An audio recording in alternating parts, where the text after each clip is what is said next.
بسم اللہ الرحمن الرحیم۔ السلام علیکم ورحمۃ اللہ وبرکاتہ۔ یہ علم الصرف کا 20واں سبق ہے۔ اس سبق میں ہم علم الصرف آخرین کو شروع کر رہے ہیں۔ اس سے پہلے علم الصرف اولین میں ہم نے پوری گردانیں اور ثلاثی مجرد اور ثلاثی مزید فی اور رباعی مجرد اور رباعی مزید ان کے تمام ابواب اور صیغے پڑھ لیے ہیں۔ اب اس میں ہم انہی ابواب اور انہی گردانوں اور صیغوں کے جو اگلے لیولز ہیں ان کو ہم شروع کریں گے۔ تو ابھی تک علم الصرف اولین کے اندر جو ہم نے گردانیں اور صیغے اور جو ابواب پڑھے ہیں وہ سارے کے سارے صحیح کے ابواب کہلاتے ہیں، یا صحیح کی گردانیں یا صحیح کے صیغے کہلاتے ہیں۔ اب اس کے بعد ہم صحیح کے علاوہ باقی جو ان ابواب کی اور صیغوں کی اور گردانوں کی باقی اقسام ہیں ان کو بھی ہم دیکھیں گے۔ تو اس سے پہلے یہ کچھ اصطلاحات سمجھنی ضروری ہیں کہ عربی میں بعض کلمات ایسے ہوتے ہیں کہ اس میں کوئی حرف علت ہوتا ہے۔ حرف علت الف یا واو یا یا کو کہا جاتا ہے، جیسے کہ ہم نے بالکل شروع میں اصطلاحات میں پڑھ لیا تھا۔ اور بعض کلمات میں حمزہ ہوتا ہے، اور بعض کلمات میں دو حرف ایک جیسے اکٹھے ہو جاتے ہیں۔ اور کبھی ایسا ہوتا ہے کہ کوئی کلمہ ان تینوں باتوں سے خالی ہوتا ہے، اس میں حرف علت بھی نہیں ہوتا، حمزہ بھی نہیں ہوتا، اور دو حرف ایک جیسے بھی اکٹھے نہیں ہوتے۔ تو اس اعتبار سے اس کلمے کی کسی بھی عربی زبان میں جو کلمہ ہے اس کی بنیادی چار اقسام بنتی ہیں: صحیح، محموز، معطل اور مضاف۔ صحیح اسے کہتے ہیں کہ اس کلمے کے اندر کوئی بھی حرف اصلی جو حروف اصلی ہیں ان حرف اصلی میں حمزہ بھی نہ ہو، حرف علت بھی نہ ہو، اور اس میں دو حرف ایک جیسے اکٹھے بھی نہ ہوں۔ حروف اصلی کی یہ بات ہو رہی ہے کہ حرف اصلی میں حمزہ بھی نہیں ہے، حرف علت بھی نہیں ہے، اور دو حرف ایک جیسے بھی نہیں اکٹھے ہوئے، تو یہ صحیح کہلائے گا۔ جیسے ہم نے جو پہلے گردانے اور صیغے پڑھے ہیں وہ سارے کے سارے صحیح کے تھے، جیسے ضرب، بعثر، رجل، جعفر، ان کے اندر کوئی حمزہ بھی نہیں ہے اور کوئی حرف علت بھی نہیں ہے اور کوئی دو حرف ایک جیسے بھی اکٹھے نہیں ہوئے، تو یہ سارے صحیح کے کلمات ہیں۔ محموز اس کو کہتے ہیں کہ جس کے حرف اصلی میں کسی بھی جگہ حمزہ آ جائے۔ تو پھر حروف اصلی تین ہوتے ہیں، اس کے اعتبار سے محموز کی بھی تین اقسام بن جائیں گی۔ اگر فا کلمہ کی جگہ پر حمزہ آ رہا ہے تو اس کو محموز الفا کہا جاتا ہے، جیسے امرا، تو اس میں حمزہ شروع میں فا کی جگہ پر ہے تو یہ امرا محموز الفا ہوگا۔ اگر عین کلمہ کی جگہ پر حمزہ آ جائے تو اس کو محموز العین کہا جاتا ہے، جیسے سأل رأس، اس میں درمیان میں عین کلمے کی جگہ پر حمزہ آ گیا ہے۔ اگر لام کلمہ کی جگہ پر حمزہ آ جائے تو اس کو محموز اللام کہا جاتا ہے، جیسے قرأ، تو اس میں آخر میں لام کلمہ کی جگہ پر حمزہ آ گیا ہے۔ تو یہ تینوں محموز الفا اور محموز العین اور محموز اللام، یہ محموز کے اندر ہی یہ تینوں شامل ہوتی ہیں۔ اس کے بعد تیسری قسم ہے معطل۔ معطل وہ کلمہ ہے کہ اس کا کوئی بھی حرف اصلی حرف علت ہو، یعنی اس کے جو حروف اصلی ہیں ان میں الف یا واو یا یا کسی بھی جگہ آیا ہوا ہو۔ حروف علت یہ ہیں الف، واو، یا، جیسا کہ آپ نے شروع میں اصطلاحات میں ان کو پڑھ لیا ہے۔ تو یہ تینوں حروف ضمہ، فتحہ، کسرہ کو کھینچنے سے پیدا ہوتے ہیں، یعنی ضمہ کو جب کھینچا جائے تو واو بن جاتی ہے، فتحہ کو کھینچا جائے تو الف بن جاتا ہے، کسرہ کو کھینچا جائے تو یا بن جاتی ہے۔ ان کو حروف علت کہا جاتا ہے۔ تو جس کلمے میں کسی نہ کسی جگہ حرف علت آ جائے اس کو معطل کہا جاتا ہے، معطل۔ پھر اس معطل کی 5 قسمیں ہیں کہ یا تو حرف علت ایک ہی ہوگا یا دو ہوں گے، اور اگر ایک ہے تو پھر اس کے اندر کون سی جگہ پر ہے، فا کلمہ کی جگہ پر ہے، عین کلمہ کی جگہ پر ہے، یا لام کلمہ کی جگہ پر ہے۔ اگر حرف علت کلمے میں ایک ہی ہے اور وہ فا کلمے میں ہے تو اس کو معطل الفا کہا جاتا ہے، جیسے وعد، یسرا، اور اس کا نام ہے مثال۔ مثال اس کو کہا جاتا ہے جس کے حرف علت فا کلمہ میں ہو، جیسے وعد میں واو حرف علت ہے، یہ فا کلمہ میں ہے، یسرا میں یا حرف علت ہے، یہ فا کلمہ میں ہے۔ اور اگر حرف علت عین کلمہ میں ہو تو یہ قال، باع، اس کو اجوف کہا جاتا ہے۔ یہ معطل العین ہے، اس کا نام اجوف ہے۔ اس میں درمیان میں قال، قاف اور لام کے درمیان جو عین کلمہ ہے اس میں حرف علت ہے، باع، اس میں درمیان میں عین کلمے میں حرف علت ہے۔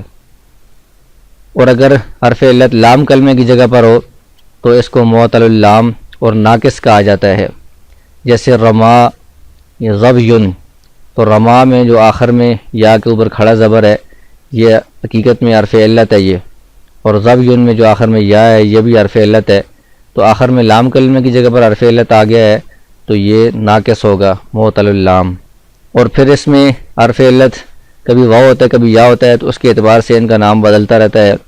اگر لام کلمہ واو ہو تو ناقص واوی کہتے ہیں، یا ہو تو ناقص یائی کہتے ہیں۔ اسی طرح عین کلمہ میں حرف علت واو ہو تو اجوف واوی، حرف علت یا ہو تو اجوف یائی۔ اس طرح مثال کے اندر بھی حرف علت واو ہو تو مثال واوی، حرف علت یا ہو تو مثال یائی کہا جاتا ہے ان کو۔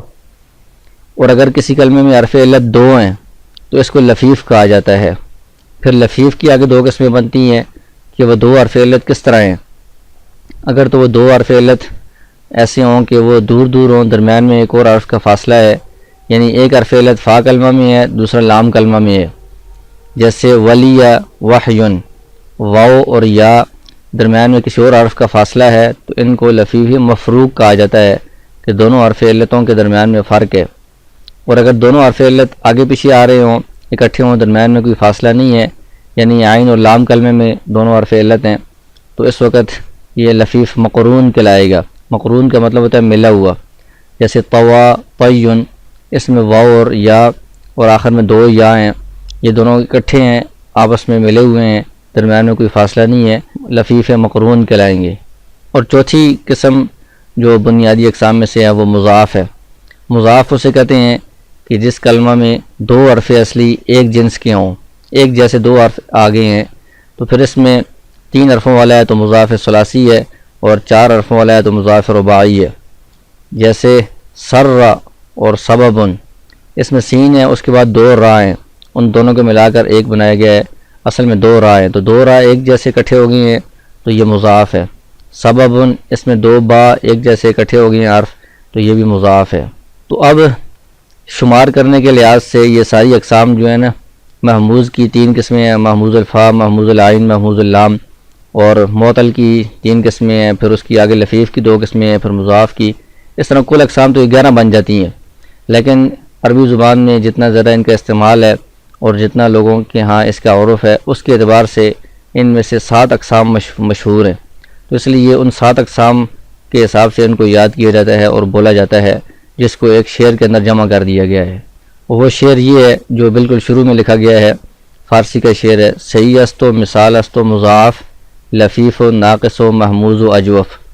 تو اس میں وہ 7 اقسام ہیں جو زیادہ استعمال ہوتی ہیں اور جو زیادہ مشہور ہیں۔ تو اس میں صحیح ہے کہ جس کے اندر حرف علت بھی نہ ہو، حمزہ بھی نہ ہو اور دو حرف ایک جیسے بھی نہ ہو۔ مثال ہے کہ جس میں حرف علت ہو اور وہ فا کلمہ میں ہو۔ مضاف، جس میں دو حرف ایک جیسے اکٹھے ہو گئے ہوں، اور لفیف جس میں دو حرف علت ہوں، اور ناقص جس میں حرف علت ہو اور وہ لام کلمہ میں ہو، محموز جس میں حمزہ ہو، اور اجوف جس میں حرف علت ہو اور وہ عین کلمہ میں ہو۔ تو یہ اس کی مین اقسام ہے، 7 اقسام، ان کو آفت اقسام کہا جاتا ہے، اور انہی کو یاد کر کے انہی کی ترتیب سے آگے ساری ابواب اور ساری گردانے اور صیغے پڑھے جاتے ہیں۔ تو ہم بھی انشاءاللہ اس کے بعد ترتیب سے انہی کو 7 اقسام کو شروع کریں گے۔ اس کے ساتھ یہ کچھ مزید اصطلاحات ہیں، فوائد ہیں، ان کو بھی سمجھنا ضروری ہے شروع کرنے سے پہلے، تاکہ آگے ہم سارے اقسام اور ابواب جب شروع کریں تو اس میں جو بھی الفاظ اور اصطلاحات استعمال ہوں وہ ہمیں پہلے سے معلوم ہو۔ تو یہ جو ابھی ہم نے بتایا ہے کہ بہت ساری اقسام ایسی ہیں ان میں حرف علت آتا ہے، تو حرف علت جو ہوتا ہے یہ پڑھنے میں تھوڑا ثقیل ہوتا ہے، دشوار ہوتا ہے، تو اس کے اندر تھوڑی بہت تبدیلی کر دی جاتی ہے آسانی پیدا کرنے کے لیے۔ جیسے اقول ہے تو اس میں واو پر پیش پڑھنا یہ تھوڑا سا دشوار ہو رہا تھا، تو اس کی بنسبت قل پڑھنا جو ہے یہ زیادہ آسان ہے، تو ہم نے اس میں تبدیلی کی ہے، اس کو قل بنا دیا ہے۔ یہ ساری قواعد اس کے متعلق آگے ہم پڑھیں گے، صرف یہ یہاں پر سمجھنا ہے کہ جو حرف علت آتا ہے اس میں کچھ نہ کچھ ہم تبدیلی کرتے ہیں، تغیر کرتے ہیں، جس کی وجہ سے اس کو پڑھنا آسان ہو۔ تو اس میں کبھی کسی حرف کو حرف علت کو گرا دیا جاتا ہے، کبھی اس کو دوسرے حرف سے بدل دیا جاتا ہے، کبھی اس کو ساکن کر دیا جاتا ہے، اس طرح مختلف تبدیلیاں ہوتی ہیں۔ اور اس میں یہ بھی سمجھنا ضروری ہے کہ الف اور حمزہ میں فرق ہوتا ہے۔ الف جو ہوتا ہے وہ ہمیشہ ساکن ہوتا ہے، اس پر زبر یا زیر یا پیش یا جزم نہیں ہوتی، جو سیدھا ہوتا ہے جیسے میم الف ما، بس یہ الف ہے۔ اور اس کے پڑھنے میں زبان کو جھٹکا نہیں لگتا بلکہ نہایت سہولت سے یہ ادا ہو جاتا ہے۔ وہ حرف جو الف کی صورت میں ہو لیکن وہ متحرک ہو، اس پر کوئی زبر یا زیر یا پیش ہو یا ساکن ہو، یعنی اس پر جزم ہو، اور زبان کو جھٹکا دے کر اس کو پڑھا جائے تو وہ الف نہیں ہوتا، اگرچہ الف کی شکل میں ہو لیکن اس کو حمزہ کہا جاتا ہے۔ جیسے یہ امارہ ہے، سآلہ ہے، قرأ ہے، رأسن ہے، ان میں جو حمزہ ہیں جن پر زبر یا زیر یا پیش یا جزم ہے یہ سارے حمزہ ہیں، یہ الف نہیں ہے۔ الف پر کوئی زبر یا زیر یا پیش یا جزم بھی نہیں آتی، اس کو بالکل نرمی کے ساتھ پڑھا جاتا ہے، جھٹکا اس میں نہیں ہوتا۔ ایک اور فائدہ یہ ہے کہ یہ جو حروف علت ہیں یہ جب ساکن ہو اور ان سے پہلے جو حرکت ہے وہ ان کے موافق ہو تو اس کو مدہ کہا جاتا ہے۔ جیسے واو ہے، واو ساکن ہے یقولو میں، اس سے پہلے والی جو حرکت ہے پیش واو کے مطابق ہے، اس کے موافق ہے، تو یہ واو حرف مدہ ہوگا۔ یبیعو ہے، اس میں یا ساکن ہے، اس سے پہلے زیر ہے، یہ زیر اس یا کے موافق ہے بالکل، تو لہٰذا اس کو یا مدہ کہا جائے گا۔ اور اگر واو یا یا ہے وہ ساکن ہے، ان سے پہلے والی جو حرکت ہے وہ ان کے موافق نہیں ہے تو ان کو لین کہا جاتا ہے، واو لین یا لین۔ جیسے قول بیعن، واو ساکن ہے، اس سے پہلے پیش ہونی چاہیے تھی لیکن اس سے پہلے زبر ہے، تو یہ زبر واو کے موافق نہیں ہے تو اس کو واو لین کہا جائے گا۔ بیعن، یا سے پہلے زیر ہونی چاہیے لیکن یہاں پر اس سے پہلے زبر ہے، یہ اس کے موافق نہیں ہے تو اس کو یا لین کہا جائے گا۔ تیسرا فائدہ یہ ہے کہ حرف علت اور حمزہ اور ایک جنس کے دو حرف جب آ جاتے ہیں، یعنی جو ہم نے صحیح کے علاوہ باقی اقسام پڑھی ہیں ان میں تلفظ میں پڑھنے میں دشواری پیش آتی ہے، اس دشواری کو دور کرنے کے لیے اور لفظ کو آسان کرنے کے لیے کچھ اس میں تبدیلیاں کی جاتی ہیں، تو وہ یہ چیزیں ہوتی ہیں۔ بعض اوقات حذف ہوتا ہے، حذف کا مطلب ہوتا ہے کہ حرف علت کو گرا دیا جاتا ہے، جیسے لم یدعو ہے تو واو کو گرا دیں گے، لم یدعو ہم اس کو پڑھیں گے، اس کو حذف کہا جاتا ہے۔ کبھی ابدال ہوتا ہے، ابدال کا مطلب ہوتا ہے ایک حرف کو دوسرے حرف سے بدل دیا جاتا ہے، جیسے قولا تھا، اس میں واو کو ہم نے الف سے بدل کر قولا بنا دیا ہے۔ کبھی اسکان ہوتا ہے، اسکان کا مطلب ہے کہ حرف کو پہلے وہ متحرک تھا، ابھی ہم نے اس کو ساکن بنا دیا ہے، حرکت اس کی گرا دی ہے۔ جیسے یدعو تھا، واو پر بھی پیش تھی، ہم نے واو پر پیش کرا دی ہے، یدعو اس کو ساکن بنا کر پڑھ دی ہے۔ اور کبھی ادغام ہوتا ہے، ادغام کا مطلب ہے کہ ایک جیسے دو حرف جب اکٹھے آ جائیں تو ان کو ہم الگ الگ پڑھنے کے بجائے ملا کر پڑھیں گے، پہلے کو ساکن کر کے دوسرے کو متحرک کر کے شد کے ساتھ پڑھیں گے۔